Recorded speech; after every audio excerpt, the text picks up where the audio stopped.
to a Robin Banks Productions, baby.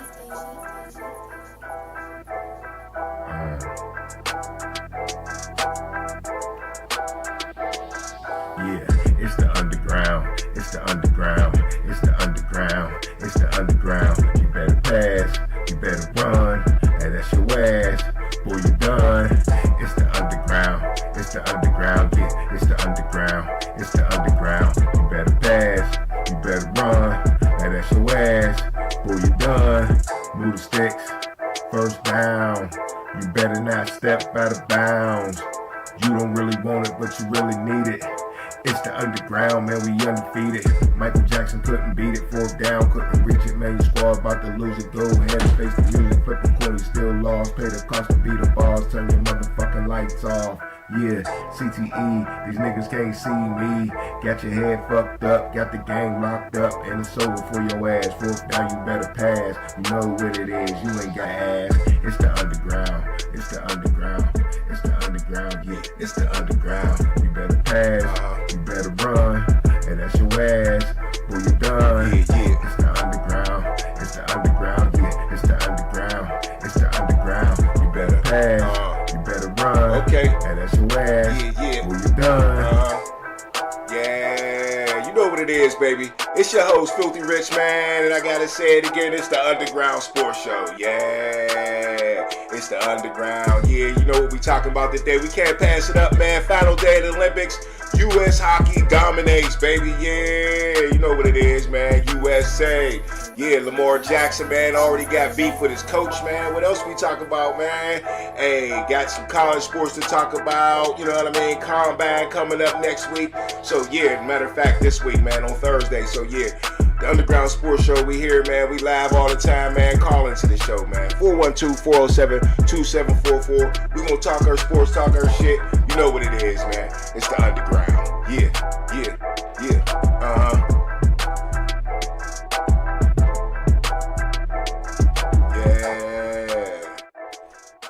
Yeah, what's up? It's the Underground Sports Show. Web Slinger in the house, man. Says Filthy Rich. Yeah, what's up, Web Slinger? Clarissa Shields tonight. Yes, sir. We got that tonight, man. Hey, you already see him on some boxing right now, but yeah, what's that Clarissa Shields even coming on, man? What venue is gonna be showing that fight? Let me know, man, so we can all know here on the Underground, cause that should be a good one for real. I did see the weigh-in. They look real aggressive, man. They going to get it on, man. So, hey, women's sports is definitely coming up, man. So let's start out with some hockey, because the women and the men dominated in the USA, well, I should say the Olympics, right? But USA sports is on a come up in the winter sports, man. We haven't had a winter Olympics like this in a long time, man.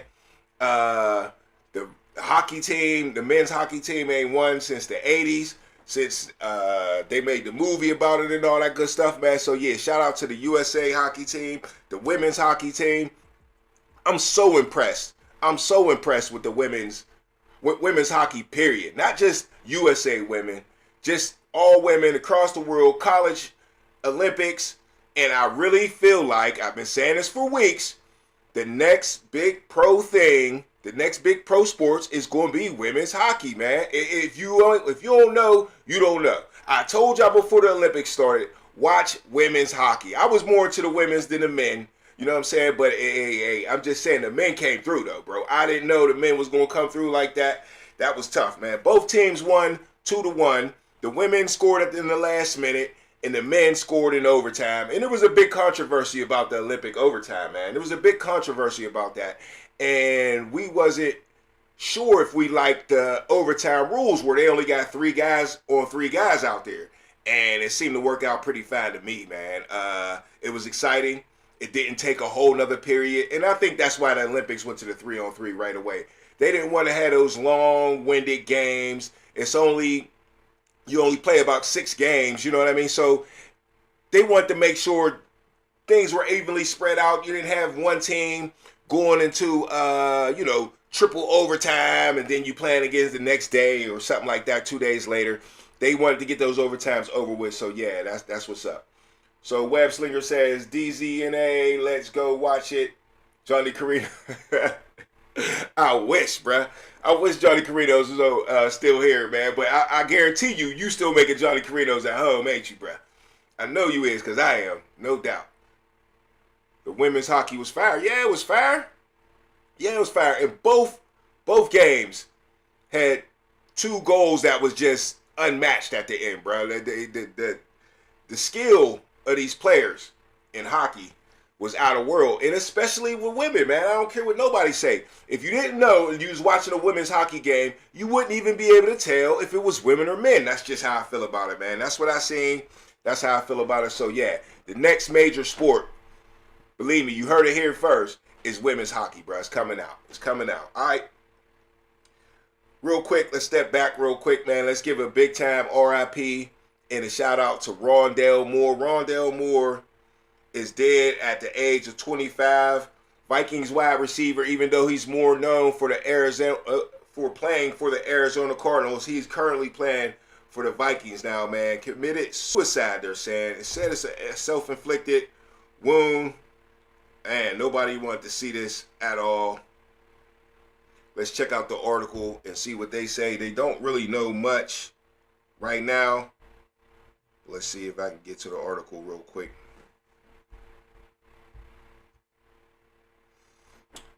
All right, this is TMZ.com saying Viking Rondale Moore dead at the age of 25. Minnesota Vikings issued a statement addressed to Rondale Moore's death. We are deeply saddened by the passing of Rondale Moore. While we are working to understand the facts, we have spoken with Rondale's family to offer Vikings. We have also been in communication with our players, coaches, and staff, and we will make counseling and emotional support resources available to anyone in need. Our thoughts are Rondale's family and friends during this devastating time. Vikings head coach Kevin O'Connell also expressed shock at the loss.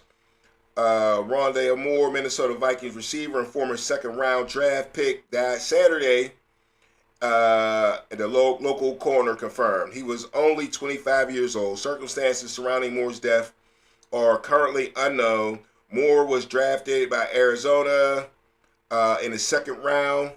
Prior to last season, Rondale signed a one-year deal with the Vikings, but again sustained a season-ending injury. Matter of fact, with the Falcons the year before that, he had a season-ending injury. So he had 2 back-to-back season-ending injuries, man. A lot of these suicides, we believe, come from CTE, right? We always talk about that, but usually the dude's like 40 years old, maybe retired, 5-6 years ago or something like that. But this dude's still in the league, only his 6th year in the NFL, and man, dead at 25 from, sustained from a suicide, they're trying to say. So, they're still investigating. There's no confirmation on that all the way, but that's what they're saying, and it's just a sad story to see a dude in this situation. You would think that life was great, right? You in the NFL, you're a good player, but you sustain a couple injuries, man. You're still getting paid, so it's hard to understand, but they said it a long time ago. Biggie Smalls said, more money, more problems, right? More money, more problems. Maybe it's things like that that got to the man. I'm sure the story will come out later what really, he was going through. I know it was Marquise Brown that said he was just texting him. Marquise Brown is a wide receiver that played with him in Arizona, and he plays for the, does he play for the Ravens now? No, he's playing for the Chiefs now, right? And he was saying, damn, I just talked to him not too long ago, like 20 minutes ago type thing. And then he heard the news that he was dead. So obviously he didn't see any signs, and he's a good friend of his and teammate. And it is really just sad to see a young man gone at 25 years old with so much going for him. It's really heartbreaking, right? So yeah, Web Slinger in the chat says them Guardian caps are saving lives. Yeah, man, a lot of these dudes wear them in the game. Actually, it usually started out as a practice thing, but you see a lot of linemen who, really get a lot of concussions, and people don't really know until later the effects on their brain. So a lot of linemen are wearing them. Remember, that movie they made with Will Smith was about Mike Webster, right? He came to Pittsburgh to, examine a lot of players here in Pittsburgh, and Mike Webster was one of his first, I hate to say guinea pig, but yeah, he was one of the first people. You really can't see after somebody's dead when you check on their brain, right? Boy, Super Fresh says crazy, man. Yeah, it is crazy, man. It's crazy, man. You just don't expect that.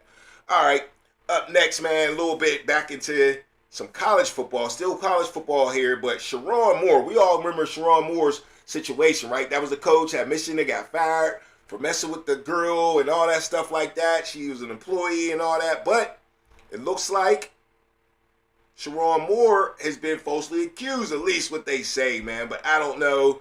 Really, it looks like here in some of the details that basically his lawyer is trying to get him off on a technicality, right? It says the judge specifically questioned how the arrest warrant was obtained, okay? So they're saying with the arrest warrant that there was some fraudulent things going on, okay? Noting the glaring omission in how police described the relationship between Moore and accuser to the magistrate. Moore faces charges including felony home invasion, stalking, and illegal entry connected to the incident. On the same day, he was fired amid accusations of inappropriate relationship with the staff. But the defense narrative in court says Moore's lawyer argued that the key context about Moore's work and the nature of the contact with the staff member and never presented that when the arrest warrant was issued, okay, which could undermine the legal foundation of the case. So basically, they're looking at a technicality, okay, a technicality on the way that the arrest warrant was issued, man, and stuff like that can definitely get you cases dismissed and stuff like that. You know, he might not be getting his job back, but his sanity and his livelihood, at least his freedom, might be, exonerated. But, I mean, he did break in that house and put a knife on people. This is going to be real difficult. But that's what the lawyer's saying right now. And that's the news that came out. So I thought that was pretty big, man. That's something that we all need to pay attention to, man. For real, for real. But, yeah, these are just little icebreakers, man, that I'm going through. Get people up in here, man. I appreciate y'all in the chat already. Web Slinger says, my daughter's mom must got acting crazy. Hey, bro.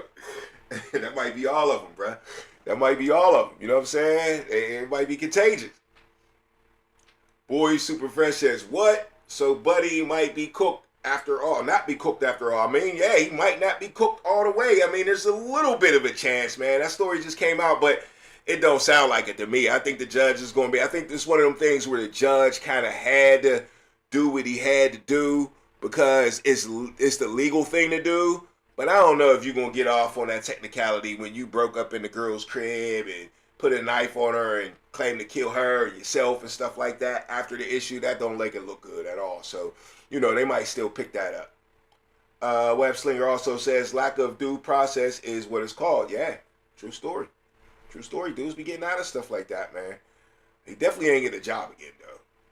I thought when he broke Shorty crib, it was a donezo. Hey, that's what I'm saying, man. That's what I'm saying. That part ain't looking good no matter what. He's a donezo in college football for sure, man.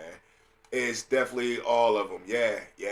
But speaking of donezo, the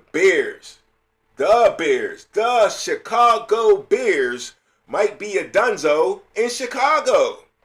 Man. With the stories coming out about the Chicago moving to Indiana, man. I can't believe Chicago Bears might be moving to Indiana now. They still want to call themselves the Chicago Bears, right? Here's the story. Chicago Bears want to move. They're basically saying it's about a 30-minute drive south from Chicago, okay? But they want a new stadium. The Bears ownership wants a new stadium, but they want the Bears fans to pay for it. Now, they don't really mind doing it in Chicago, but the Bears city of Chicago does not want to pay for it through tax dollars, okay? So the Bears are like, hey, we looking for another suitor, and Indiana stepped up. Now it's right across the border, but it's still Indiana. It's a very, very, very small town in Indiana, and they're willing, they are way willing to pay these tax dollars for the Bears to move in town. Why? Of course it's going to boost their economy. The Bears, the Chicago area, they don't really need a boost in the economy. I'm saying it's one of the biggest, strongest, most economic cities in America or the world, for real. So they don't need the boost. Plus, they're already paying like a 2% tax. I can't remember what the tax is on. It's on something. I'll find it here in my notes in a minute, but they're already paying a tax from the renovations that were done years ago on the Bears. It was like they owe like $500 million still. Okay, so here's the thing. Here, let me get to it here. Here's it is right here. They say that the as of early of 2026, there is over $500 million in outstanding debt remaining from way back in 2002 and 2003 renovations of Soldier Field, with taxpayers still responsible for the payments despite the Chicago Bears exploring a move to the suburbs. So, hey man, a move to the suburbs is a little further. I mean, it should be a little closer than 30 minutes away. You know what I'm saying? 30 minutes away, that's far, bruh. That's far. And I don't know what time of day they talking about driving. That's like driving distance. I did my little research and they saying 30 minutes away. That ain't good for Bears fans. Now, it's going to be great for the Bears altogether. They're going to be getting a brand new stadium. It's going to be, a dome, of course, and everybody's asking why they going to these domes. Why they going to these domes? Money, man. You're going to get the Final Four if you got a dome. You can get the Super Bowl if you get a dome. Now, I just think it's too crazy to go to Chicago for the Super Bowl, though. But that's part of the reason they're building these domes. Even if Pittsburgh gets a dome, imagine, remember, we just had the Super Bowl in a storm. Now, it wasn't snowing that day of the Super Bowl, but we got people, having accidents on a parkway and stuff like that in regular time. Imagine if you bring all those people to town and all that stuff like that, and you still got snow mountains and snow on the ground and parts of the city where you can't get the snow out the way. Nah, man, that ain't a good idea to go to a cold weather town. But still, the Bears might be able to get a Final Four in March or something like that. That's definitely going to be able to happen. And other events and stuff like that. That could just make boxing matches. Stuff like that can make you big money. So look, man, Indiana's all in.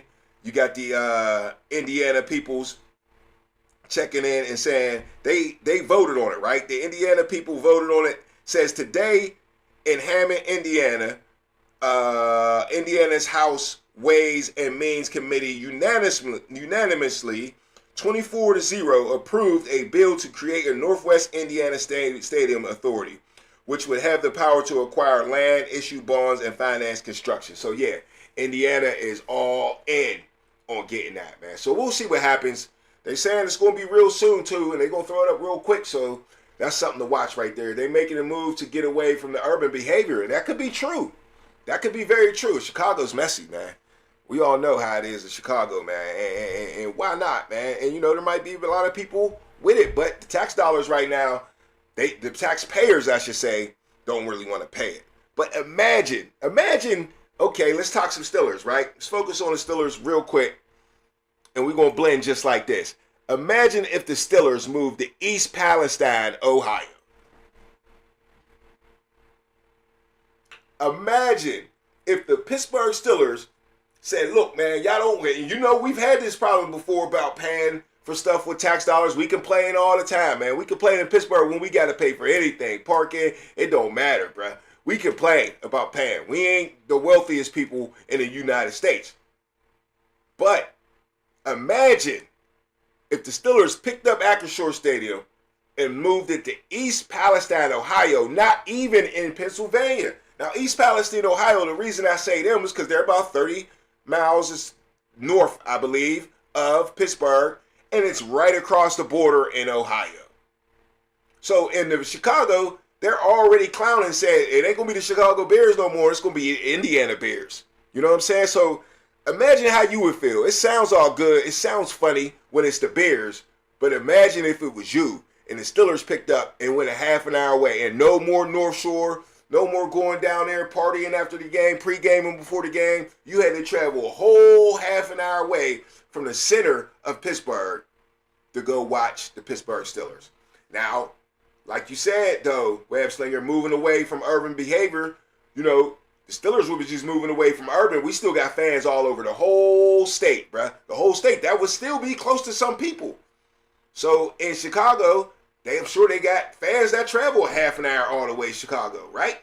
It'll be an easier travel for them. So, man, I got a feeling that the Chicago Bears is moving into Indiana, and there ain't just no way around it, bro, because they already forking over $500 million for Soldier Field, and that's really fucked up, though, that they would do that to them. They still in debt for that, the taxpayers. But to me, I'm paying the extra tax. I don't care how broke I am. I don't even pay attention to the taxes that come out, but it's only a 2% tax for the $500 million. So let's say, would you pay a 4%, 6% tax to keep the Steelers in town? I don't know. I think a lot of people would, man. They say they wouldn't, but if they was gone, they'd want it back. You know what I'm saying? But let's stick to the Steelers because the draft is coming to Pittsburgh in less than 60 days. I believe it's actually 59 days until the NFL draft starts here in Pittsburgh. And this is what I want to ask y'all, Pittsburgh people. Do we really think the city of Pittsburgh can handle 1,000 people? I'm about to say million people. I'm about to get hyped. 800,000 people. That's still almost a million people coming to town. Now, they say for the Super Bowl, only 100,000 people came to San Francisco, bro. So, just imagine 800,000 people coming to Pittsburgh. The traffic, the parkway's already crazy no matter which way you going. No matter if you're going south, north, east, west, or the parkway. It's ridiculous. And there ain't really no other way to get around Pittsburgh unless you take the city. You either hopping on a parkway or you going through the city streets. People going to be at hotels all the way out Monroeville, all the way out Cranberry, all the way out by the airport. So I don't know if the West End, I don't think nobody want to go to the West End. Maybe you go to the bar over there or something like that. You know what I'm saying? But, bruh, the casino ain't big enough. People going to be spilling out of the casino. 800,000? Now, they definitely added on Point State Park as part of where they're going to be kicking it at. So they shut down the Clemente Bridge as they usually do, as they should. But it's going to be tough, man. Infrastructure. We already had buses taking down bridges. I hope we get all that fixed. That will be a disaster. We already got 1 million potholes and dips on the road. People going to talk bad about Pittsburgh, man. The South Side, man, talk about tear the South Side up. We tear the South Side up. Carson Street, I'm talking about on our own, bruh. On our own. And I was watching a podcast the other day. It was an ex-Pittsburgh Steeler cornerback, and he was saying, man, they was talking about just Pittsburgh, and they said the only place to go is the South Side. The only place to go is the South Side. And that's where, when people ready to party, when that draft is over, that's where everybody's going to go. So they already made that ugly, which you can't turn here, can't turn around here, you can't go up this way, you can't go back that way because of the violence. That's what you was talking about, Web Slinger, right? The urban thing. So yeah, it's going to get ugly. 800,000 people coming to Pittsburgh, man. You got to think Cleveland's definitely coming. Cincinnati's definitely coming. Tennessee's definitely coming. Philly's coming through. New York, even though they think they too good for us, they coming down, bruh. For the draft, all those teams right there kind of got early picks except for Philly. You know what I'm saying? So they're coming. They're coming. Who's coming from the South, man? I mean, North Carolina ain't far away. Carolina Panthers fans is coming through. DC fans coming through. So yeah, man, it could get ugly. It could definitely get ugly, all right? So yeah, what we going to do about the draft, man? And as we watching this Mayweather-Tyson fight, man, let's talk about that for a minute.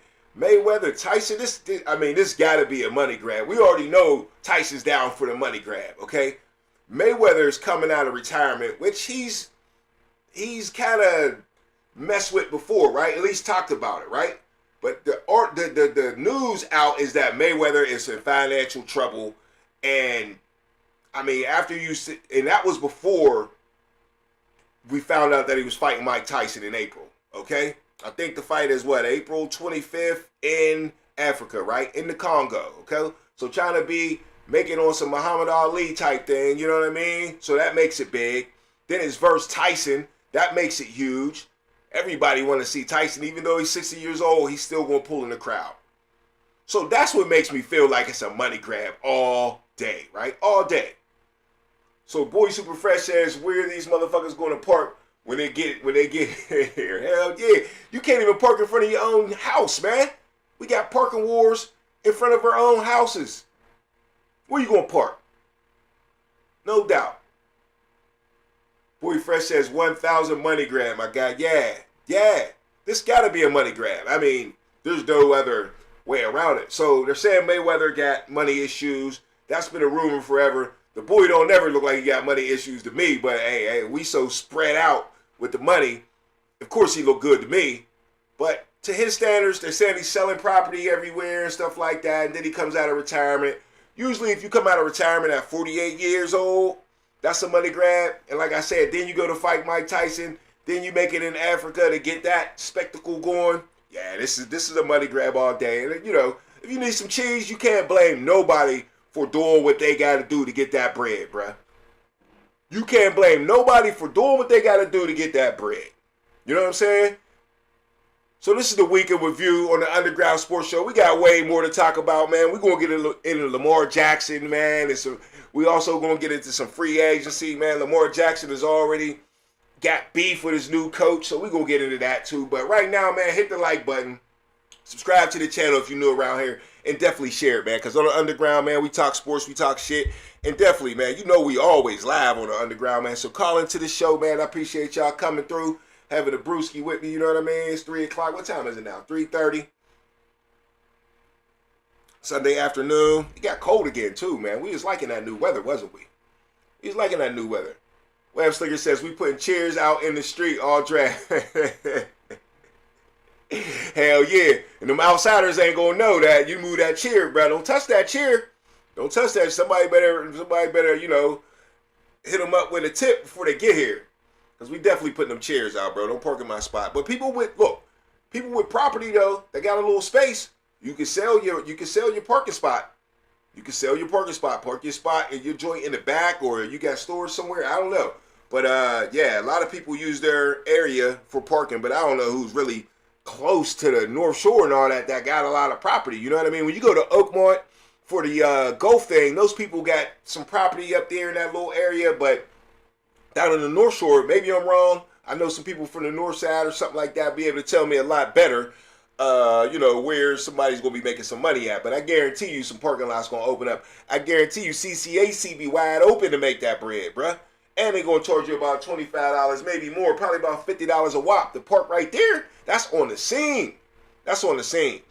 So, yeah, I definitely think that's happening, man. But 800,000 people, that's ridiculous right there. That's ridiculous. But let's take a step back real quick. Not just a week ago, because this is the week in review, but let's go back 2 weeks ago to the Super Bowl, man.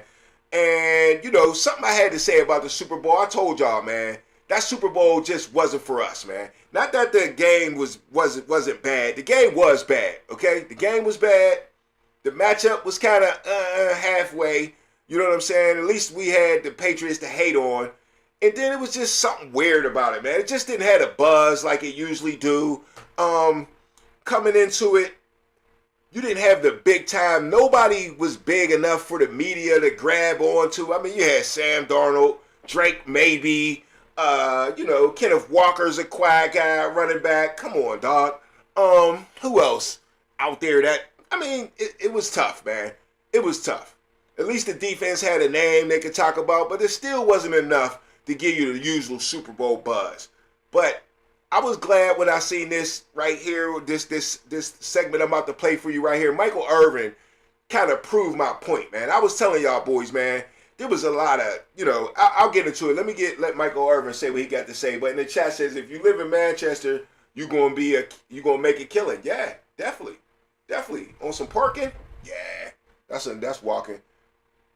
Mizzle Dawn says CCAC about to at least $100. Hey, I feel you. You mean I said 50? I paid $50 to park at a preseason football game. I took my son to a preseason football game, and I took him for that because I thought that was cheaper. It was his first game. I said he ain't gonna care who's in the game, who ain't in the game. Let's get the preseason. Plus his birthday's in August, so it was his birthday, and we went to that. Parker was still $50, bruh. $50, and we still had to mack it all the way from the Pirates Stadium. You know what I'm saying? So yeah, $100 don't sound crazy, bruh. It don't sound crazy at all.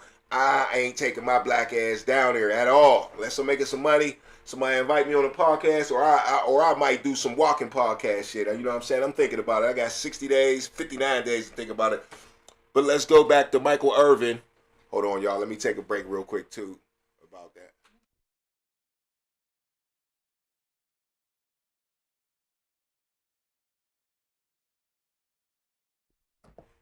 All right, I'm back in business. Yeah, man. What was that on? Michael Irvin. Let's listen to Michael Irvin real quick on the Super Bowl. But what I really want to tell you, and why I really didn't give reports on this weekend or on this Super Bowl, and I didn't want to say it while I was in the midst of it. I wanted to wait till it was over. Which now? Honestly.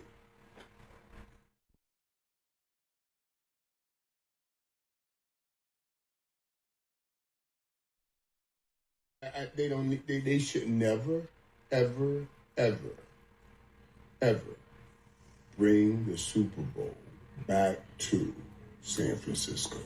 I'm sorry.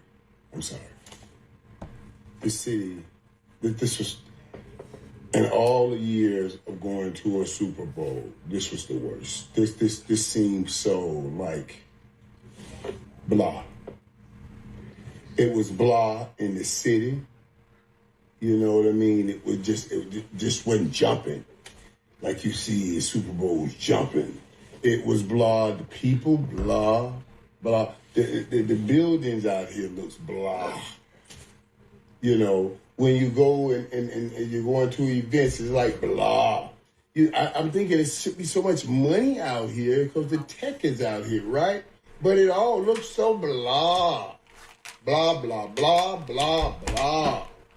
And I didn't want to dampen anybody thoughts or hope about a Super Bowl during the Super Bowl. So I said, I'm going to wait.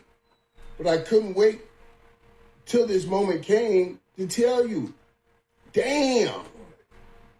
It's just, this, I believe, the worst Super Bowl I've ever gone to.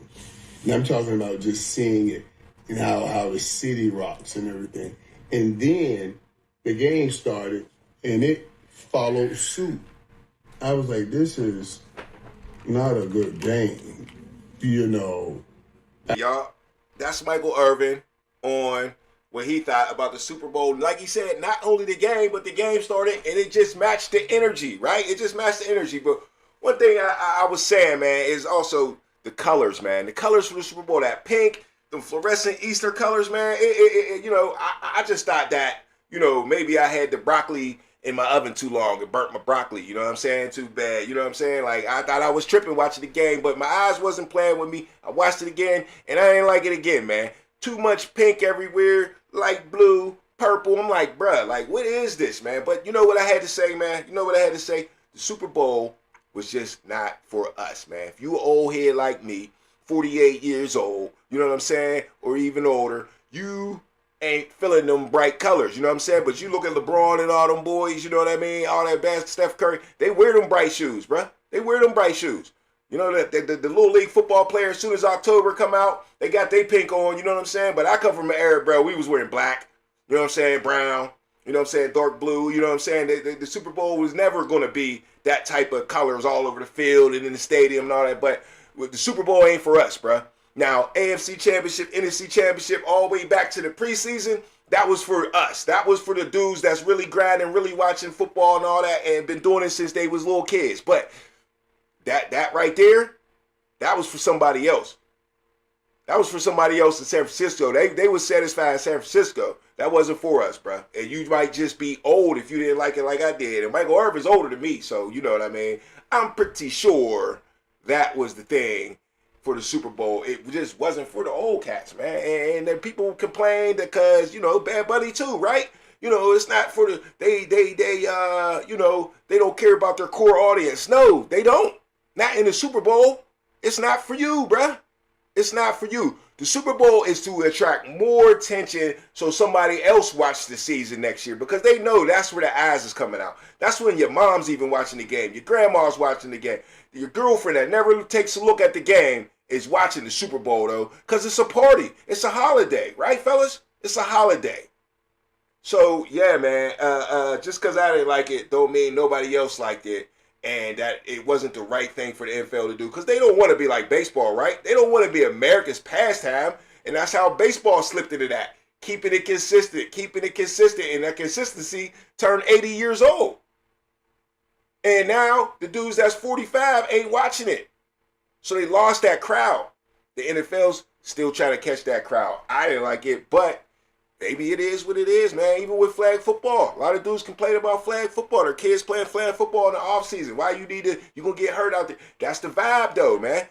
In the next Summer Olympics, it's going to be flag football. And they're letting the pros play. So Patrick Mahomes can really go play flag football in the Olympics, bro. Nobody 48 years old like me is doing that. I'm not risking it. And it's not because I'm 48. Even when I was that age, I'm going to play another sport at that time. Or, you know what I'm saying? I'm not putting my body out there with my money on the line to play some flag football. But that's the new wave these days, man. That's the new wave. It is. So, I forgot a little bit in the chat. Mizzle Dawn says, nope, I might stay away from the draft. Okay, yeah. And he says, Boy Super Fresh says, if you do a walk-up pod on the North Shores, I think that would be benefit the terms of exposure, bro, you can get with the heartbeat of the fan base. Yeah, man. A lot of fan bases, honestly. Because that's what I really want to do. As y'all can see, man. As y'all can see when y'all watch my podcast, if you watched it, I hate to call it a podcast, bro. If you watch my show, you know I just ain't straight Steelers. So, Boy Super Fresh, that's definitely an ill comment right there. Because you're right, man. I'm always trying to reach out to the rest of the NFL. Because I talk about everything. I'm into all football, man. College, NFL, whatever team. If they popping, they popping. I ain't no hater. You know what I'm saying? I ain't saying I'm jumping on a bandwagon like I ain't rooting for the Steelers to beat them or nothing like that. But I give credit where credit's due. And I just like to see good football. You know what I'm saying? And that's what we wanted to see in that Super Bowl. And we did not get that. We did not get that. But yeah, I think I'm going to do that, man. I think I'm going to do that. Maybe get down there, you know what I'm saying? I got to figure out how I'm going to get down there. That's the key. How I'm going to get down there. But yeah, man, hey, look. It's the Underground Sports Show, man. Hit the like button, subscribe to the channel, do all that good stuff. Take a quick break real quick. After I fix this, yeah, we're going to take a... There we go. Take a quick break real quick. We got some more to talk about. We're going to get into Lamar Jackson in a minute, man, so don't go nowhere. Tripping with his new coach, man. A whole bunch of free agency stuff, too, man. We'll get back to the Steelers on some free agency. We got to talk about Tyreek Hill, too, man. What's the best suit for him, man? He's starting free agency, like, real early. You know what I'm saying? Because he's the hot name right now. But is he too old? I don't know, man. I don't know. But, yeah, it's the halftime show, man. We'll be right back on the Underground. Ow.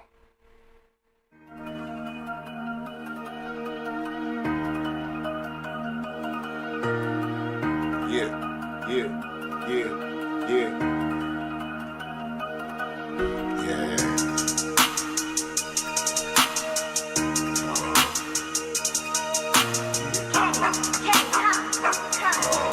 Pandora. Yeah. It's halftime. It's halftime. I'll be right back. It's halftime. It's halftime. It ain't over yet. It's halftime. It's halftime. I'll be right back. It's halftime. It's halftime. It ain't over yet. It ain't over till it's over. Full back, run you over. It's the halftime show. We need a turnover. Pick 6. It's your boy Filthy Rich. Turn me up in this bitch. Hit the like button. That's the right button. Call in to the show if you know something, but you probably know nothing. Not my fault that you're playing for the wrong team, wrong scheme. Strike you out like Paul's games. It was all a dream. You never gonna win a thing. Nah.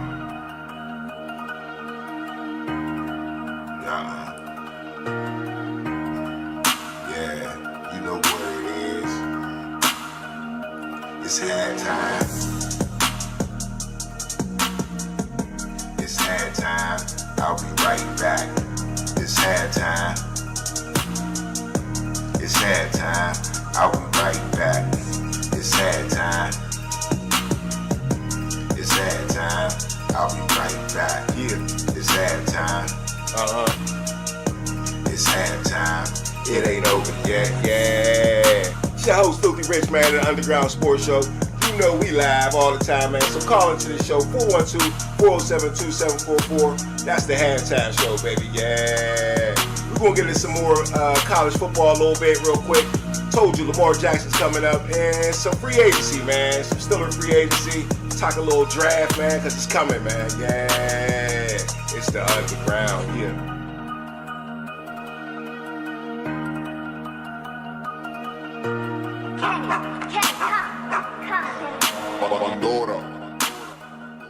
It's halftime, yeah.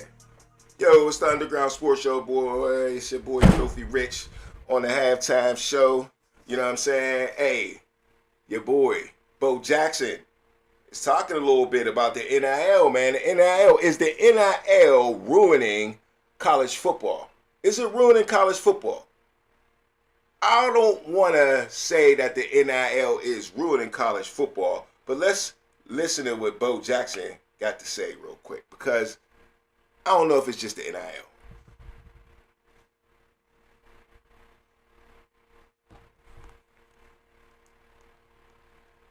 NIL. To be honest, I think it's teaching young kids how to run away from their problems. Number two, it's ruining college sports. What they've done, in short, is they've let the horses out the barn and forgot to close the gate. You giving these kids all this money, nobody have no financial sense. They're driving cars and wearing jewelry that costs more than their parents' home. You get pissed off because I yell at you for doing the dumb things on the field, so you're gonna go enter the transport portal. To be honest, man, I think it's teaching young kids. Let's listen one more time, man. This is him on Shaq's show. Let's listen to what he say. Honest, I think it's teaching young kids how to run away from their problems. Number two, it's ruining college sports. What they've done, in short, is they've let the horses out the barn and forgot to close the gate. You giving these kids all this money, nobody have no financial sense. They're driving cars and wearing jewelry that costs more than their parents' home. You get pissed off because I yell at you for doing the dumb things on the field, so you're gonna go enter the transport portal. To be honest? Yeah, so, hey, we all know Bo knows, right? Bo knows. But I think it's more, he said it at the end, was the transfer portal, right? The transfer portal is what people really ain't liking, how dudes moving from team to team. There's no loyalty, man. And college sports was always about loyalty. I mean, NFL sports is about loyalty, but we know people flip-flop. They just want to see good football. They want to go to the Super Bowl, hoorah, party and all that. But college was on the grind, man. College was on the grind. And they want to see a team grow and get better and win back-to-back. And that can't happen no more with the way the NIL is, okay? So, you know, he's saying that the NIL is ruining it, but I think it got a lot to do with the transfer portal too. But I could be wrong, because it's true that the NIL is feeding the transfer portal, right? Because what's the point of transferring? Maybe to get some more money over here. Maybe to get some more publicity over here. Get my name more liked because I go to a different university now, right? So that's how you're going to make your bread. That's how you're going to make your bread. So that's the NIL feeding the transfer portal, right? Now, he did say that a player get mad, don't like what you say, and move. Well, eventually kids are going to understand that that's a mistake, right? That's a mistake, because if you ain't good enough, now some dudes that's going to work for. But at the same time, when you hear those reports, other coaches might start to think, look, I'm not picking up players that do that. I don't want a player doing that to me. So if I see you get mad at one coach and you leave, it's just like free agency. And this is what I said is changing college football, is that it's not the money, it's that it's turning into, well, it is the money. It's not that, it's the free agency of it, though. It's the transfer portal. You take that away, you can control the money a little better. So it's not the NIL, even though the NIL definitely changed college football in a bad way to me. I think it made dudes individuals, not even on purpose. You're going to separate yourself in the NFL when dudes make a lot of money. Dudes put them on a certain pedestal. They expect things from them. The reason you're getting paid that so much is because you're supposed to be the man, right? You're supposed to do everything right, right? That makes it professional. That's what happens to professional quarterbacks. College is supposed to be about fun. It's supposed to be about team. And it's supposed to be about winning. And the NIL and the transfer portal takes a lot of that away. Let's look at Malachi Tony, man, because he came up with this transfer portal thing, man. Well, he ain't even got a transfer though. Let's say NIL thing, right? They don't want him to transfer because he did a lot, almost everything he could do there. If you want to go to another school and get publicity over there, he could do that. But they give him $1.4 million a year in NIL plus $500K for every year finished at Miami. So they're adding money to it already for the future. It's unlimited access to a booster's private yacht, a private suite for every Dolphins home game, bro. Like, he's lit right now. Why go to the pros if you already in the pros? I'm going to just play around in college. And that's old heads is mad because it's stripping the game we grew up watching, right? They're stripping that away. Now, I already said the Super Bowl ain't for us no more. College football, if you want that to disappear, that's on you. And you going to have to roll with what's rolling because you ain't taking the NIL away, bro. You take the NIL away now, you back it up, you're going to have disgruntled people and they're going to go play another sport. So you did what you did. You should have just paid the players. And everybody think the players get paid now. No, they make their own money now. They're allowed to sell themselves. And college people that enjoy college, they put more money into it than the pros do. The pros, the owner got to pay that dude. Now, the owner of Alabama, he don't got to pay this dude, but he still benefits off of the dude. All he did was tell him, you can go make some money somewhere else. So they're licking up. Even though the sport is changing, they licking up, and that's all they care about. That's all they care about. So, yeah, man, this NIL, you might say it ruining college sports. It is. But not for them. They love it. But it definitely changed it forever. Forever. There's no going back. We got comments like Flau'jae Johnson's mom. Y'all heard what she said. Let's go to that thread real quick and hear what she said about her daughter on her LSU team. Flau'jae Johnson is a very good basketball player that plays for LSU. Let's see what her mom had to say. We have never beat South Carolina. Cool.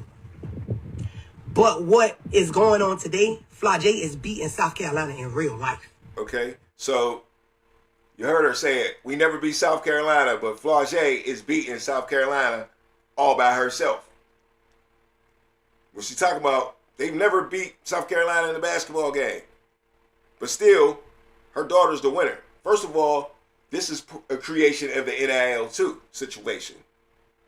Mothers being agents, fathers being agents, and doing stuff like that. We already got into it with the boy that went to Oregon. What's his name? I can't remember the Samoan quarterback dude. When his dad got all in the business. You know what I mean? And got him more money, and his dad was more in the spotlight than the young man. Because it's a financial thing. And this has always been there, but it used to be illegal. So fathers really couldn't say nothing. But now you're going to have people speaking like she's speaking. This is wild right here. Listen up. We have never beat South Carolina. Cool. But what is going on today, Flau'jae is beating South Carolina in real life. Okay? And no disrespect to them girls, no disrespect to Dawn. We beating them in real life. The whole goal is to go to the WNBA and get you a bag. Right? Get you a bag and provide for your family, right? Flau'jae has already done that. She's already done that. Flau'jae don't even have to go to the league. She is set for life. Her mama set her up for life. But let's go back. We talking about basketball. Even in basketball, she is beating them on the floor. Y'all could go look at the stats. She beat every player on the floor that game. Let's keep it real. No South Carolina player is going before Flau'jae in the draft. But man, she still lost to him, bro. That's a diss. That's a diss to your daughter. That's a diss. Didn't I say college football? I mean, well, now we talking college sports. It ain't about winning no more. It's about getting the bag. Her mom's just breaking it all the way down, raw for y'all, to your face. Is she wrong for it? I say yeah. Is she real? I say yeah. She real though. She real. But is she right about the bag part? Yeah, you got the bag. But what about sportsmanship? Is that just gone? You don't want to win no more? Win? Okay. All the other stuff is eliminating is cool. But eliminating the wins, win, man. You got to win. It's about winning. Sports is about winning. Don't let nobody tell you that. They tell you that when you're little so your feelings don't get hurt until you get past that stage. And them feelings should be gone by then. But sports is about winning. And, you know, yeah, you want to make it to the draft, and that's what you're going for and all that good stuff like that. But you can get it on every level. You get it on every level. Because if you win here in college, you could be a superstar forever without even having to get that Super Bowl in the NFL or NBA. And, you know, you need it now. Because you go to the WNBA, the WNBA is weaker than college basketball. And her mom said it. She can stay in college basketball forever. Well, you can't. That's what she's saying. I wish she could. I wish she could. But yeah, mom's definitely putting it on blast what's going on, you know what I'm saying, in college sports today. Let me let her talk a little more. And that's no disrespect. So South Carolina didn't beat Flau'jae. South Carolina beat LSU. Yo, how that make sense? Flau'jae played for LSU. You lost. It don't matter if you got the most points. All right, Mom, let's go. Okay, let's keep it real. What South Carolina player this year is a lottery pick?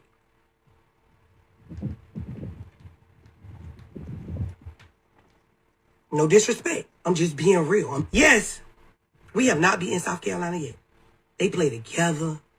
They are really seasoned. They have bought in to what Dawn's system or whatever else is. So you saying your team ain't? Your daughter's team ain't? That's what you should supposed to be trying to say about your daughter. Because teams in the WNBA, they're going to want that player. They're not going to want the player that's in it just for the bag. But mom don't seem to know that.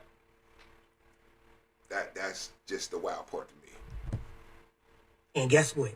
Congratulations to them. But what I set up for my daughter is to win in real life. My daughter is beating them in real life. She's going top 5 in the draft. Flau'jae was the best player on the court on the 14th. Yes, she missed. With the old heads up in here disagree with that, or even the halfway old heads, you know what I'm saying? Even if you unc or auntie, something like that, then you agree a little bit that it's too early to be talking about beating somebody in life and you in college. I'm just checking. You know what I'm saying? I ain't going to keep harping on mom. That's just what I had to say about the NIL all together, man. Is it ruining college football? I've been told y'all college football is no longer college football. It is the minor leagues. It's the real minor leagues. It's, semi-pro football. It's semi-pro football. in college football. In college basketball, the way Flau'jae mom talking, it's the same thing, man. It's just another place to make money. And they wish they could stay forever. That's why you got dudes like Chamberlain going back to college to play that college football, man. He's going to make that money. He's going to make that money, and he's going to win a Heisman, and he got a chance to win a championship. He fought for that thing. I wonder how much he paid his lawyers to get him that, because it sounds like, spending that money is worth it. Spending that money is worth it. And the NCAA keeps losing these battles to these players, which tells you that for a long time before this stuff, they was really probably doing players pretty dirty. But now this NIL stuff come out, and now you see players going to court and, winning against the NCAA, getting another season to play. He's playing his 8th season because of technicalities or, injuries and stuff like that. Man, if you can stay there for 8 years, that sounds like a career to me in the NFL. For real, 8 years, that's good. Most dudes don't make it 8 years. They don't. All right, let's get into some Lamar Jackson talk here on the Underground, man. We live. Hit the show up, man. 412-407-2744. Talk your sports. Talk your shit. I appreciate y'all in the chat. Yes. Tanika, please like, share, and subscribe. I said describe. Subscribe. Hold up. Al, we on the Underground. Yo, what up, baby? Yo, what's up? Because I was just listening to it. I'm hearing what the mom's saying, right? Right. This is what makes coaching hard now, man. Yeah. People like them. Yeah. That's what makes coaching hard. Yeah. Because they got to deal with a mom. Because, see, that's the same mom that's going to come out there and say, why ain't my daughter playing? Mm-hmm. Yeah, it why is. Ain't my daughter playing? Right. You know what I'm saying? It makes it hard, right? And this is another thing I want to say. Why is it only NIL money people talk about it in basketball and football? Good deal. They don't talk about it. They don't talk about it with baseball players. They still donate to baseball. They gotta be donating to golf, because golf is a rich sport. If you play golf, your parents probably got money. Tennis, all them sports. Yeah, man. Yeah, go ahead. But what I'm saying is, you don't hear none of them players complaining. True. Shouting out. True. None of that. You know what I'm saying? It's like, and you're right. College sports, it's not amateurs no more. It's semi-pro. Semi-pro. And look at the Olympics. The Olympics we watching a hockey game. All them dudes is pros. All of them. Well, the United States was mad about that because they was getting their ass whooped. Well, and it wasn't fair that other countries was using pros. Well, I'm about to say, exactly. The other country started it. We was the last country to do it. But go ahead. Because they ain't like the United States don't like getting their ass whooped. Right. Exactly. So we all know why that is, right? But back to the mom. See, when I'm listening to the mom, she reminds me of John Moran's dad. Yep. I swear to God, I had that in my head. Yep. It's like, this is your kids' time. You had your time. True. Look, you're not an agent. You ain't go to school for all this. Just stop. Listen to this on John Moran's dad real quick, and I'm going to let you keep going. John Moran's dad, you notice, you didn't hear from him until they got the bag in the pros. He went when the NIL wasn't out yet. Then he got into the pros, and then his dad popped out. Now, the moms, dads, whatever's popping out in college, bro. In college. But go ahead. Keep going. And then what you do, right? So now, your kid's bringing home millions of dollars. He's the head of the household now. Yep. Right? Yeah. So now you telling your kid to do this. You're going to be like, what? Yeah. They doing that? Mm-hmm. He's paying the mortgage now. Yep. He's paying the car notes for everybody now, the cell phone bills. He's the bag. And that's why mom's doing the jock riding now. Right. So when them kids do go to the NFL and got to do those interviews, right, and they answer them tough, disrespectful questions, they can't handle it. They can't handle it. Yeah, and that's kind of what I was talking about Flau'jae a little bit. They look at all that stuff, man. They look at when they go to draft you. Your mom's talk about the draft, and she's going here, she's going there. They might be looking at you like, Mom, you already told all her business. Yeah. You told her she's about money. It's like look, what it's really like, it's like a criminal not hiring a lawyer and saying, my mom going to defend me. Yeah. You get up there in front of the judge and they're going to gun her down. You're going to get 1,000 years. Yeah.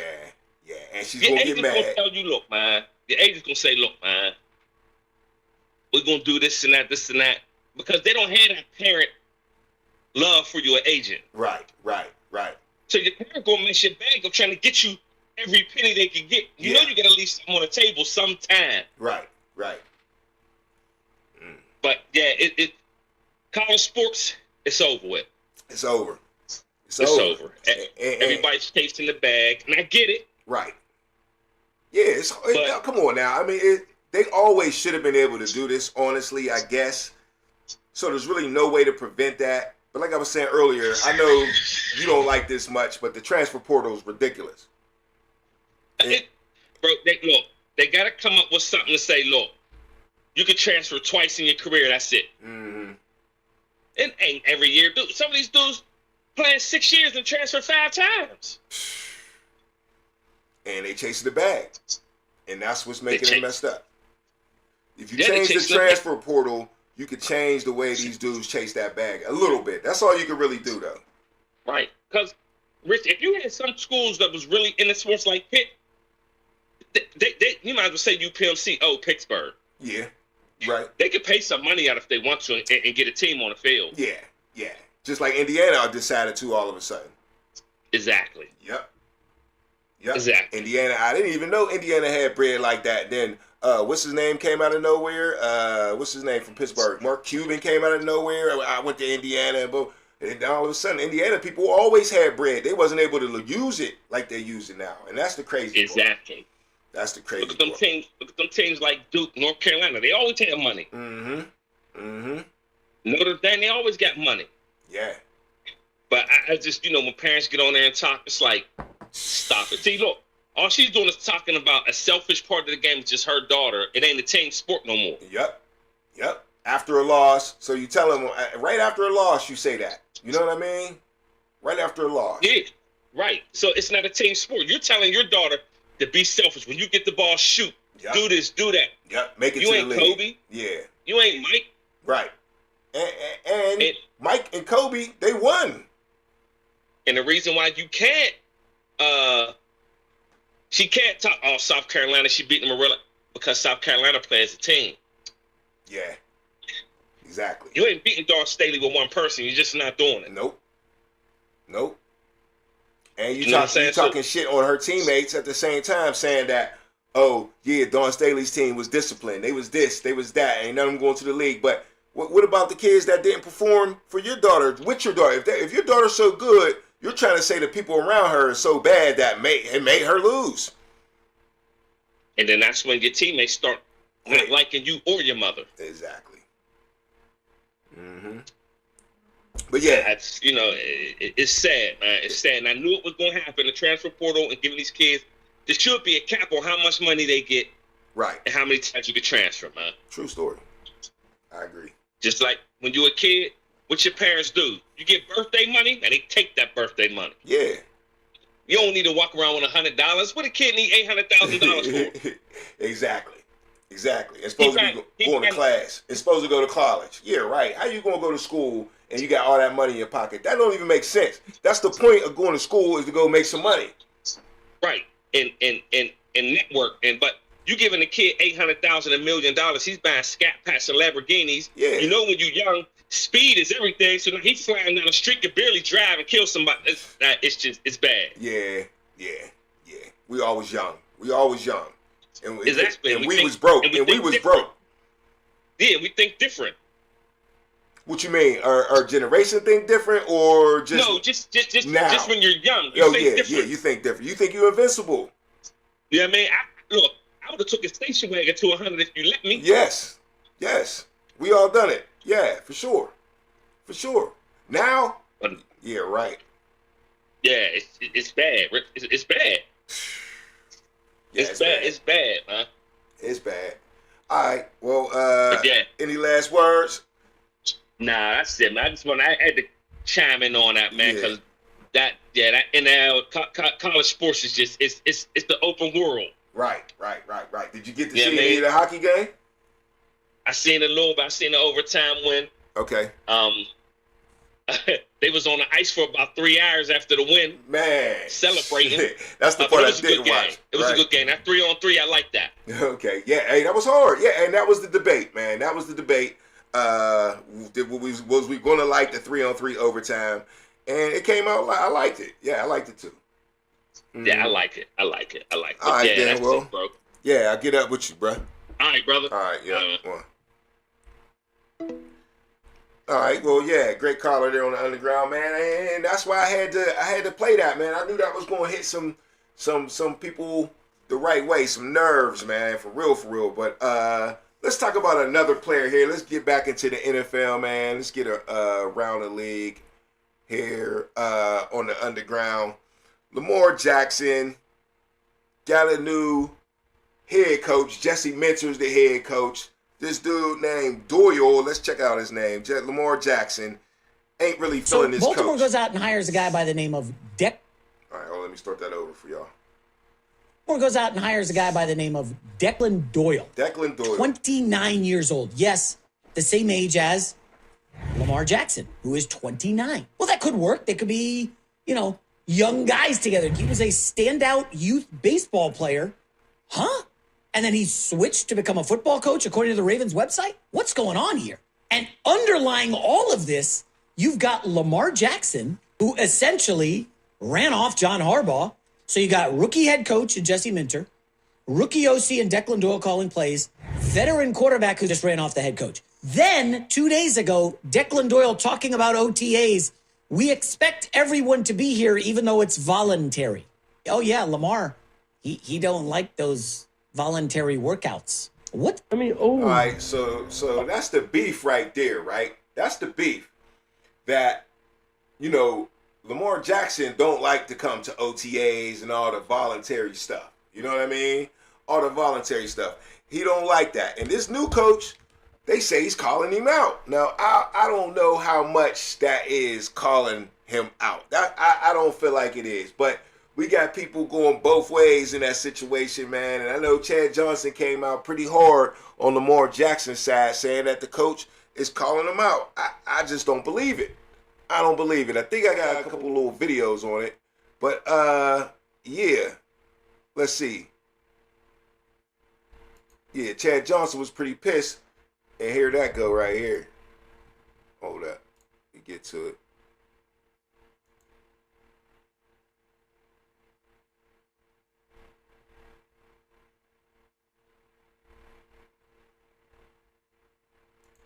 You don't do it. You go piss him off. Hold on. You know that. Did Belichick call out Brady? You're going to piss Did Belichick call out Brady? You talk about they won 6 Super Bowls together, 5 Super Bowls. What are you talking And he about? called out Tom Brady, who he won 6 Super Bowls with. But you mean to tell me Lamar Jackson can't get called out? So you really compare Lamar Jackson to Tom That's Brady? what I'm asking Are we you. doing That's that? what I'm asking you. That's the point. No, listen. Let me finish. The new offensive coordinator, who I don't even effing know, calls out the franchise quarterback, and you're comparing that to what Tom Brady and Bill Belichick did. Are you serious? asking you. Are you serious? A guy that won 6 Super Bowls got called out, but a guy that hadn't been to the Super Bowl, he's above reproach. All right, so as you see, Chad Johnson thinks Lamar Jackson got called out big time by his coach, and that it's going to piss Lamar Jackson off. All right, you boys both from Florida now.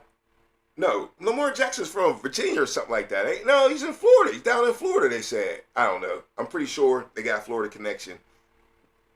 And Lamar Jackson don't like to be at practice when he don't got to be there, man. Now, is that calling the man out saying everybody needs to be here? Everybody needs to be here. What's up, George, in the chat? What's the deal, baby? But yeah, Lamar Jackson, if you want to win a Super Bowl, bro, it would behoove you to go to every practice you could go to, all right? They already made you one of the highest paid players in the league. You know what I'm saying? Quarterbacks, I should say, in the league. They giving you things you need to win. They just fired the coach because of you. And you got a new coach. Yeah, he's his same age. Is that a problem? Is that a problem, y'all? That's a question. I'm not really sure about that. I can't answer if that's the problem. I don't know. I wouldn't have a problem working with Because you ain't really working for him. SLY. Got a call on the underground, y'all. Let's see what's up. Press 1 to send a voicemail. Al, you on the underground. The mic's hot for you, sir. What's up, brother? How you doing, man? Good. I'm on the road, so hopefully it don't sound too bad on your podcast, man. Nah, you sounding pretty good, sir. Hey, brother, man, look. I just got on, so I missed a lot. Okay. Talk about what you want to talk about. I don't want to change the subject. Do it. And I hope I'm not. No, do it. Brother, look, man. I want to talk to some cats from Pittsburgh about our squad, the Steelers. Okay, let's do it. Look, man, we have 12 picks. Okay. If we do it right, we could get up to about $75 million in cap space. Yeah. All right. Cats is talking about we need a quarterback, and I know we need a quarterback. This is not the quarterback draft. I'm sorry. We do not. There's no quarterback in this draft that is going to be a franchise quarterback for the Steelers. There's only 2 free agents that are possible to help us out with the squad we got and with the offense we're going to run this year. Name them. So name them. Priority has to be. Go ahead, my fault. No, name them. I said name them. Who's the 2 guys? I'm interested. All right, so the backup dude for Philadelphia and Mac Jones. Okay. They're not realistic. They're not really realistic. But for what we do right now, there's no the quarterbacks that are in the draft do not fit what the Pittsburgh Steelers want to do. So I'm not saying quarterback's not important, right? I'm not saying that. Right. You feel me? Like bro, no. Quarterback's important. This draft is wide receiver heavy. This draft has talented guards. This draft has nose guards. This draft has corners. Mm-hmm. We got 12 picks and we can get $75 million. Yeah. In cap space, if we do it right, if we move the money right, it's not realistic. That means we got to get rid of Cam, which I don't want to do. I love that man. We got to get rid of Ramsey. That's $19 million. Okay. We got to get rid of TJ, and I know nobody want to hear that. Okay. We got to get rid of some people to make that cap room if we really want to bang it out. What you gonna do with it? Guards. Here's what I would do. I'm drafting. If it's me and that guard for Penn State is there, I know nobody likes that, but I'm going for him. I'm taking a guard in the first round with that guy. Unless we can get a tier 1 wide receiver in the first round at 21, which is not going to happen. There's no tier 1 quarterbacks in this draft except for, I think, one, Mendoza. He's the only quarterback close to being a future franchise guy, and I don't even know if I trust the rookie. But there are 3 receivers, and I forget all their names off the top of my head right now. I'm sorry. Nah. We should come out this draft with 3 receivers, 2 guards, a nose guard, 2 corners, and we could play with that cap money and get a free agent. We can get Mac Jones or that backup for Philly. Because we know Aaron's coming back. I don't care what nobody's saying. Unless Aaron Rodgers does like a bunch of DMT in June and trips off like James Brown at a concert with Rick James, he's coming back, dog. He's coming back for sure. I feel that too. I feel that. He's Al Green. Yeah. Bro, he's Al Green. He's coming back like you said he would. I'm telling you, dog. He's coming back. We're not getting a franchise quarterback. We need a whole new receiver room, and we darn sure need guards. Right. Because reality is, I think we found a left tackle in Dylan Cook. Yeah, he's sweet. Okay. Right, he's hard. Our guard play sucks right now, and we need a real nose guard to play a 3-4. Would you put? Go ahead. No, go ahead. No, I was trying to say we need a guard. We need a real nose guard. You can't use fast tackles that do swim moves at nose guard at the NFL level. Right. I played D2 football. True. They put me on a practice squad as a wheelbacker and played nose in college at the D2 level. You know what happened when I tried to swim over those boys? Yeah, what happened, George? They picked me up and threw me. I had to learn how to play that guard, that nose guard at 240. I was 240. I had to learn how to get through them boys, and I figured it out. Right. But you got to understand, that's my freshman year, and I looked like a superstar after 2 days of getting beat up by fat people. Right. No, bro, you can't swim over guys in a nose guard position. Okay. And okay. I love Keanu Benton. The boy's bad. I love that boy. That boy bad. But he's not a tradition. He's not. He's not a nose guard. He's a 4-3. He's a 3-technique 4-3 guy. Yeah. He's a 3-technique 4-3 guy. He's not a 3-4 play that 0 technique and he's not a Joe Green. He's not a Joel Speed. He's not a Casey Hampton. He's not a fire hydrant. Do they make those dudes anymore? There's a few guys out there, and I don't have their names on the top of my head. I'm sorry. Okay. Because I've been so pissed. I've been so pissed lately. I've been watching so much film of our wide receivers not getting open on the backside for the last 2 weeks. It's pissing me off. Right. And I'm like, we need a whole new wide receiver room. We do. We can bring DK back. We can bring him back, but he needs to take a pay cut. So I'm sorry. Yeah. You did that dumb stuff in Detroit. I love that man. I think he's great. But you cannot. You're making $100 million a year or whatever. How much money he's making? You're making like 100. He's making like $30 million a year. He got a $100 million contract though. Yeah. Right. So why are you letting I don't care what this man said. Like, I'm not walking away from my bench on TV and costing us 2 games. True story. I'm sorry, bro. They need to take that 45 from home, man. Yeah, you shouldn't even be looking in that direction, bro. Like, we could literally get $75 million in cap space for free agency if we do it right and move contracts and free it up. Well, we can get up about $73 million. Well, the one you talked about is very realistic. Jalen Ramsey leaving, that's kind of realistic. Hayward, that could happen naturally. Hayward could just step down. It ain't over for him yet. People don't know if he's going to retire or not. He kind of, if you watch the show with Joey Porter, started all the big news. That whole close the book thing on Twitter, Yeah, exactly. That part too. So yeah. I'm like, bro. Yeah. But sometimes they tease you. Nobody know what that means. Yeah. Sometimes they tease you just to stay in the limelight, though. You know what I mean? But whatever. Yeah. You know. Yeah. So, but that can happen naturally. So I like that. But the T.J. Watt one, T.J. Watt ain't going nowhere, man. You know that. He ain't taking a penny less. Check it out. But Rich. Go ahead. Rich. I agree with you. He's not going nowhere. No. I know they're not going to do this stuff. Okay. All I'm saying is we don't have to, like, people are sitting here arguing. Like, I'm hearing everyone say, we got to get a franchise. There's nobody out there.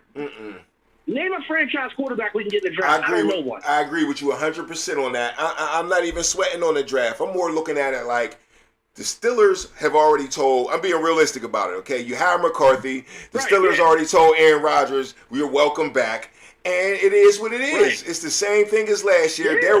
They're with the shit, okay? They're with the Aaron Rodgers shit. They love the popularity. Right. They love it, man. They love it to death. You know, Aaron loves it too, and you know that. And you that's why I think Aaron Rodgers coming back. Okay, and there ain't nothing we can do about it, and ain't no rookie gonna be. For the true and good. and ain't no rookie gonna be better than Aaron Rodgers, bro. I'm telling you, I'm like, bro, you got to understand what they're trying to. Everybody got to understand what they're trying to do. We're not going to get what we want. We're fans. None of us are. I don't know how many fans out there right now listening or preach in general are stockholders. No, I'm not a stockholder. Me either. I'm not even a season ticket holder. Right. I sit at the bar or my house, cracking a brew, taking a shot, and yelling at the screen. I don't have work. We're not. That's what we are. Yeah. We love our team. Yeah. We love our team. So it's like, do I like everything? Of course not. Right. But, I'm short and fat, so that's what it is. The Rooney's going to do what they going to do. That's what you're saying. And we got Art the Second. Art the Second, I don't care what anyone says. When I said this on Facebook the other day, okay, I think people thought what I was saying was I, as a fan, expect to win a Super Bowl. No. Rooney the Second, he's the last of the Rooneys in his era. And I don't know if there's another Rooney lined up, like a son or I was trying to figure that out too. I don't know. I don't know either. Figure that out. Right. But Art the Second knows has been looked at as a bad owner so far. He knows the fan base knows that, but because of Pittsburgh and Pittsburgh still burns crosses, let's be real. They're not going to call Rooney out. They'll call Tomlin out in a minute. Yeah. They just not going to do it. Outside they'll protest outside of Tomlin's house. I ain't never heard nobody protesting outside of anybody's house for the Pittsburgh Steelers, but of Mike Tomlin. But that's another discussion. Right. Art Rooney II wants a Super Bowl for his own legacy, so he can, because he has to compete with his brother. He has to compete. Yeah. They're a competitive family. That's For what they do. They're gamblers. They own casinos. Right. Of course they're competitive. That's what I'm saying. Like, come on. Right. Art II wants a Super Bowl so bad, and you can tell he wants a Super Bowl. He don't care about rebuilding the right way. He don't care about, like, our offensive line is below average. Sorry, they got exposed 4 times this year. If you watch film, our guard play was horrendous. And we're not going to talk about our left tackle play because I can't outrun Roger Jones. He's fast. So I'm not going to talk smack about him. I ain't going to call him a short bus or nothing like that, right. Because he's fast. He can beat my ass. But I can run from them other niggas. Them other niggas, right. they can't catch me. You know what I'm saying? They can't catch me, bro. So I'm just saying. Like, I feel you. Our guard, if you watch the guard play, dog, like you literally see people getting pushed back off the line of scrimmage on pass plays. We're pass blocking and we're getting pushed back immediately. Right. There's no 5 second, 3 second. You know, they have to throw the ball quick. Yeah. They have to. They don't have a choice. And when we play because somebody our guard average, sucks that bad. Go ahead. Yeah. You're right. We play somebody average. We was average. You know. If we play as soon as we played a good team. Right. You're right. As soon as we played a good defense, that line went to shit. Oh, did you watch any film at the Houston playoff game? Did you see? There was like 12 plays where I saw our guards get literally pushed, picked up, and thrown around like rag dolls, like Macho Man Randy Savage versus Miss Elizabeth. Yeah, it was ugly. He said Miss Elizabeth. I'm serious, man. I'm like, let me ask you a question, Rich. You answer this question for me. Go ahead. I'm with it. Go ahead. How many good teams have you ever watched that said that team was good, but their offensive line sucked? Yeah, You're right. That's all I'm trying to say. I don't know why it gets misconstrued out there in Facebook land, but yeah, I'm a little motivated because bro, you got to build. You can't. We don't have an owner that's willing to rebuild the right way and lose a season. He wants to win a Super Bowl now so that he can have an opportunity to do it now. He wants to do it before he dies. Oh, that's their tradition. That's Pittsburgh tradition. They've never hit the reset button, but they got lucky. They got lucky with Bill Cowher and picked up Ben Roethlisberger with the 11th pick in the draft. But I mean, that's about as close as they've been since Terry Bradshaw, man. And they ain't letting that go. They feel like they can make it happen that way. Here's what I think they're thinking. This draft, I think what they're going to do is they're going to gamble this year to try to win it. If they don't, I'm guaranteed they hope they have a losing season, right? So they have a chance to get Arch. I think they want Arch next year. I'm with you on that. After next year's draft. And that's exactly what it is. And I said it. Arch got better and better every game. Arch Manning got better. And by the end of the season, he was right where he's supposed to be, where everybody thought he was at the beginning of the season. You know what I'm saying? They put a lot of pressure on that boy, lining him up against Ohio State. By the end of the season, I was liking Arch. And I said it, everybody, at the beginning. They jumped on him on, social media because they, the Shedeur Sanders mixed thing and white-black thing and all that. So they jumped on him real hard. It became a whole racial issue. Yeah. But realistically, he's better. A lot of quarterbacks, if they got pushed into that situation as who he is, that pressure, he got crushed under it real quick. You know what I mean? But he accomplished everything he wanted to accomplish by the end of the season, you ask me. And he put himself right back in the same position, but he's going to have more confidence. And I agree with you. The Steelers should, and they probably are, targeting Arch Manning. Why would you not, bro? Well, you're getting that whole family when you get that guy. If the Steelers will have, if the Mannings will have the Steelers will have the Mannings. I guarantee you that. And Mike's cool with them. Right. McCarthy's cool with them. Okay. And Rooney is. And here's the thing, real quick before was Art II the owner during Tomlin's first Super Bowl win? You say? Or was it Dan? Was it Dan still? I think it probably was Dan. That's a long time ago. That's about 20 years ago. Well, that's what I'm trying to say is like Art is like I haven't won one yet. You're right. Mm-hmm. Right? Sure. And I think for a fact he knows there's a chance. He's willing to take that chance. He's like, I can do a losing season as long as I don't throw the season. Right. He can't throw the season. No. But he has to at least put a competitive team on the field. Right? This is the season right now. If he's going to do that, to get that offensive line together, and I guarantee this. Imagine this. Imagine we get the guard from Penn State. Okay.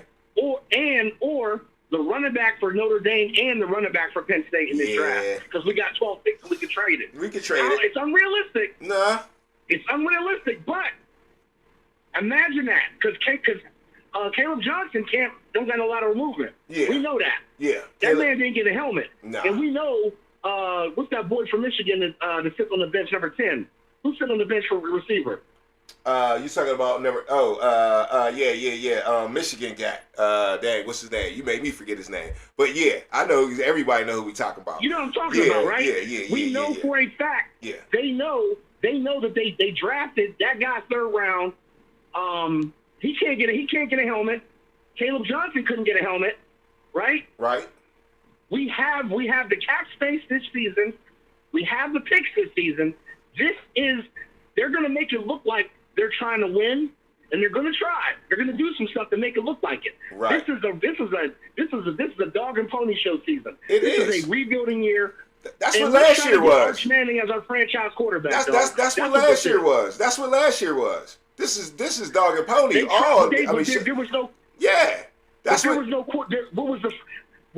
that was my thing is they didn't have a franchise quarterback to go after last year. Well, here's my saying about what you said, dog and pony. When you say dog and pony show, here's the thing. They skipped on that, so they wasn't worried about that.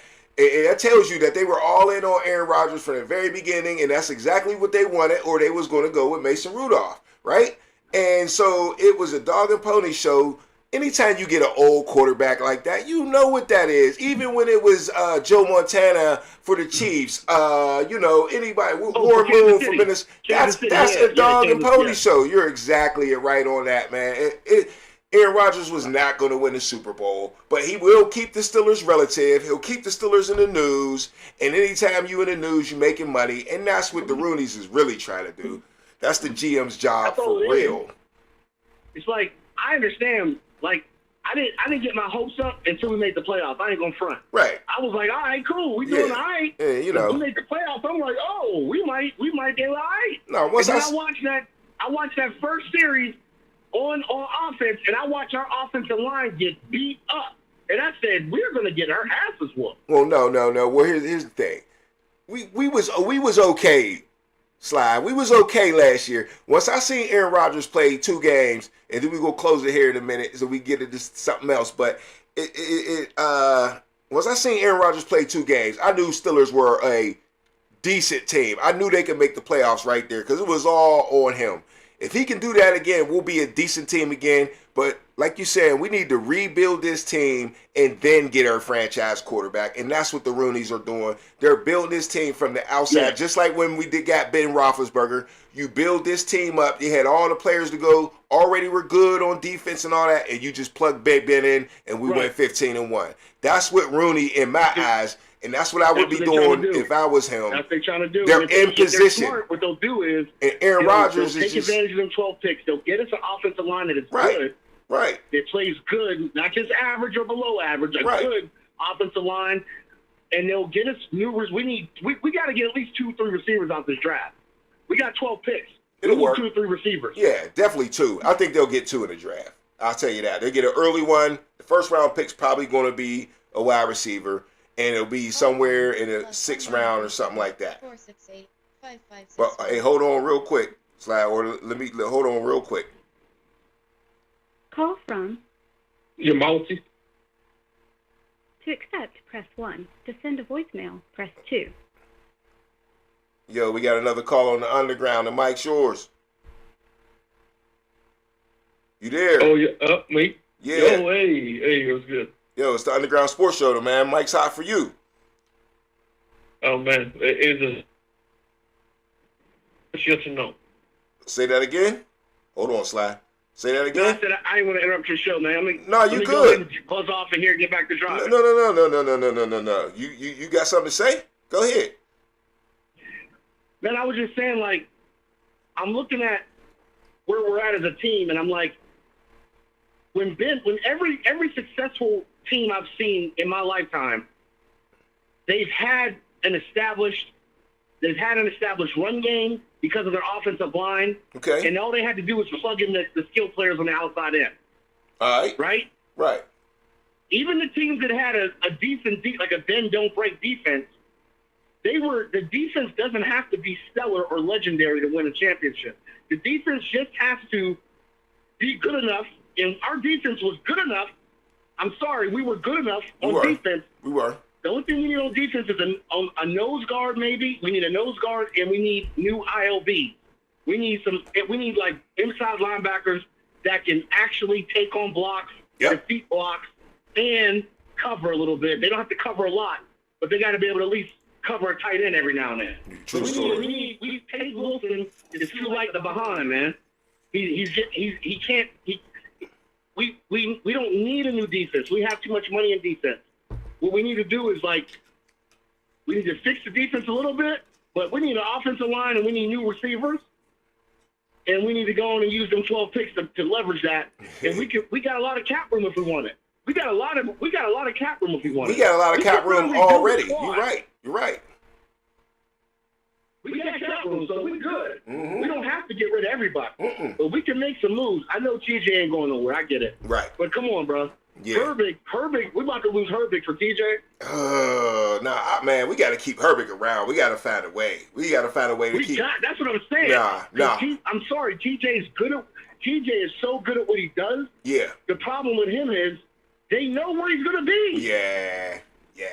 He still wreaks havoc though. And if he wants to be there, he does.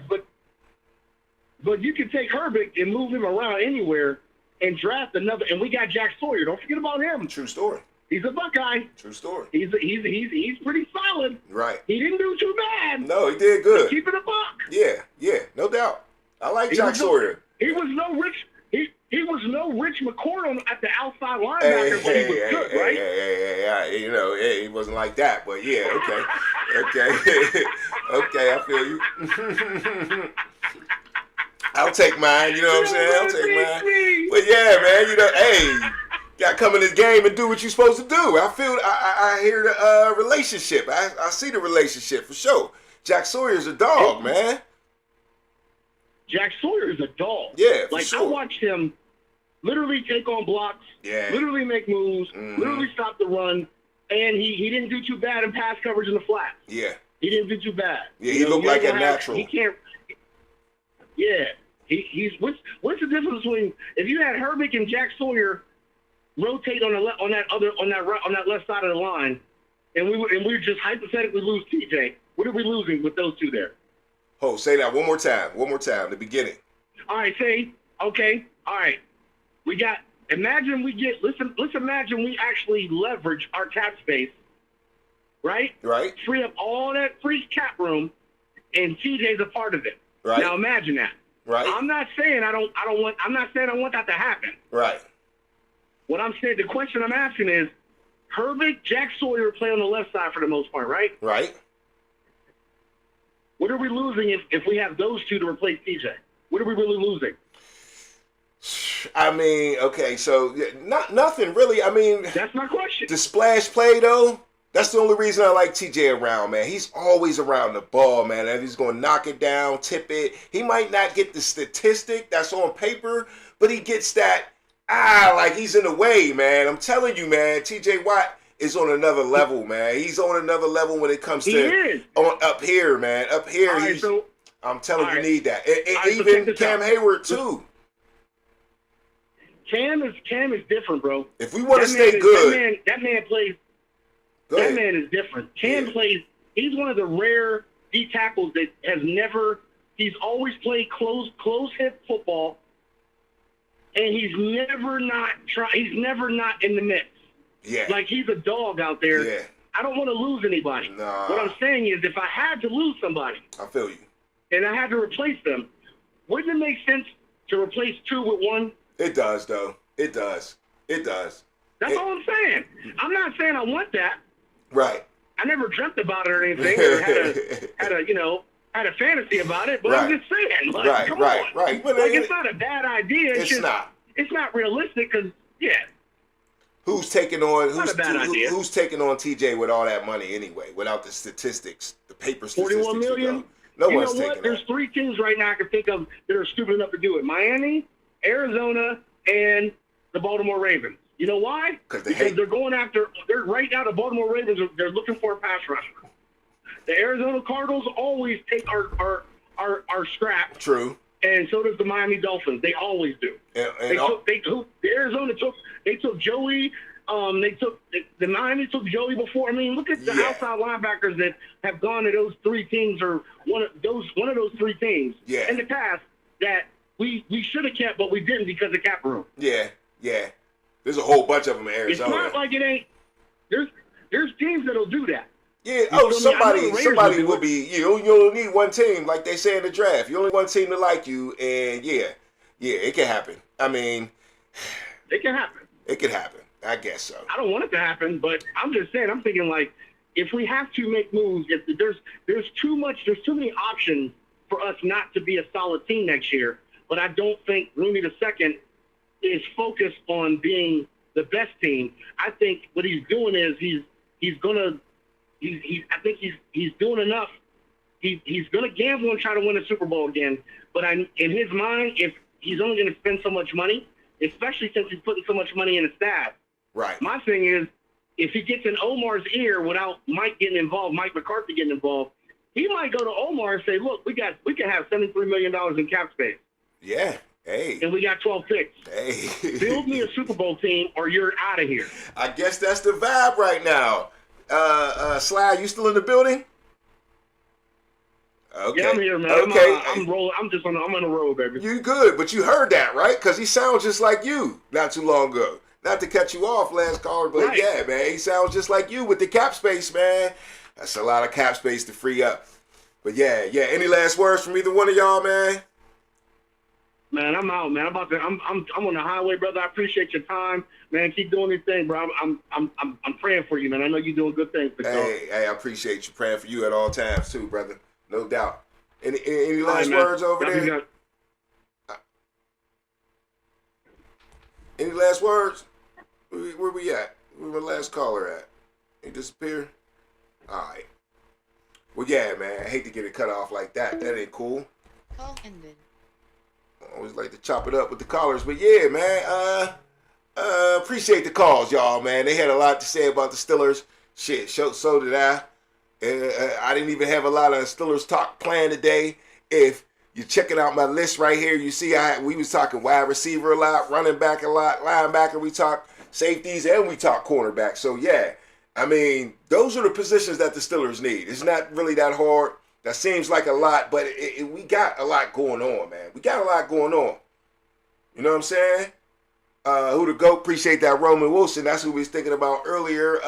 Salute you too, who the GOAT, and Pittsburgh Big Dog in the house, man. What's up, Underground? Yes, sir, man. I appreciate it, man. Y'all watch Pittsburgh Big Dog show too, man. Y'all got to go to that on YouTube, SC Sports World, man, covering all the high school sports, man. He had big time coverage of the basketball championship. The girls and the boys gave out awards and all that, man. So you want to check out the high school sports, man, even more here local in Pittsburgh. Pittsburgh Big Dog got that covered on every sport, man. Every sport you could think of. So yeah, they do it big over there too. But what y'all thinking, man, before we close out the show? What y'all think about this Mayweather-Tyson scrap, man? This is crazy, man. I appreciate George coming up in the chat and definitely breaking up the monotony and getting some Steelers talking there. We needed that big time. But what do y'all think about this Mayweather-Tyson situation, man? I got to go here in a minute, but I just want to see the vibe on that. If, I know y'all think this got to be a money grab, right? But as you're watching it, that's what I really want to know, man. Are you watching Mayweather and Tyson? If you got to pay a couple dollars to watch it, Is it worth it? An exhibition match to y'all? I mean, this is starting to be the new sports. You know what I'm saying? This, especially the new boxing, starting to be exhibition, right? That's what's making all the money. We got the ladies involved in it too. We got celebrities fighting real boxers and stuff like that. It's getting kind of wild. Is that the new future for boxing? I'm not the biggest boxing guy in the world, but I mean, I'm gonna watch a good fight. I tell you that much. And you know, a fight can definitely sell itself. We all know that, right? We all know that. It builds up. We all seen 3 O'Clock High, right? Boy Super Fresh says, hell nah, I ain't paying for that shit. What if it's on like Netflix? What if it come on like Tubi for free or something like that? You ain't gonna tune in? You don't want to see Mayweather fight Tyson? Is it gonna be a real fight? I mean, it's okay for it to be exhibition, but give me a real fight though, right? We don't want no, I heard, the Boy versus Tyson, that was set up, right? What's Paul Logan, what's something, Paul? You know what I'm saying? All his fights is, designed. And the boy Joshua, I heard he's supposed to be getting sued. This is rumor mill, but he's supposed to be getting sued because he didn't follow the rules. I'm on a satellite. Who you got a satellite? You got a satellite on your roof? Hey, Sly, come on, man. You ain't got no satellite. What you talking about? Dish? TV? Gotta come up off that. Jake Paul, yes, sir. But yeah, Jake Paul, man, hey, he been getting all the fights. He been making his money because he keep doing it. But I don't know about this Mayweather Tyson thing, man. This is truly weird. This is weird. People say they ain't watching already. TV, mate. Okay. I don't know what that is, but I know you'll be forced to watch it for free, right? If it's free, you'll be forced to watch it. It'll probably be on a night with nothing else on. You'll be forced to watch it. One more caller in here before we get out of here real quick. Press 1. To send a voicemail, press... It's the Underground. It's on you. Yo. Don't think they meant to call. But, yeah. So, once again, is y'all going to watch this fight or not? I don't know, man. But, yeah, you know how we get down here. Hold on, let's see.